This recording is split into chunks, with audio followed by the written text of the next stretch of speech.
जय जगन्नाथ सांग मैंने मोर छोट मिनी ब्लॉग को आपण स्वागत। ये मामा स्वर्ण चंपा गछ को उपाड़ी नाथ लगौला। यहाँ हूँ जगन्नाथपुरी मंदिर पतित पावन। एठी आमर गोलाप गछ जो यही कलर गोलाप गछ देखुं ये आम 100टा गोलाप फूल पाई सारूँ। छोट गछ किंतु बहुत अधिक फूल दिए। ता साइड्रे अच्छी गोटे धला कलर गोलाप फूल से किंतु छोटिया छोटिया हुए कड़ बड़ फूल दिए सी माने बुके रे भी आपण यूज करें।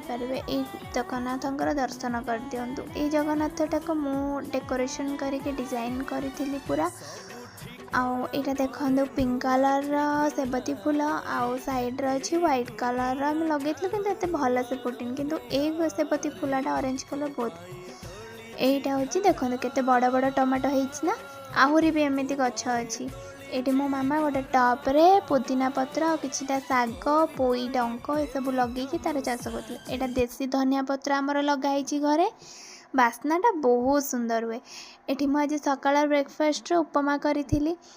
आपण मानू मो ब्लॉग टी भल लगी जदि भल लगी सब्सक्राइब करें एंड लाइक करी शेयर कर।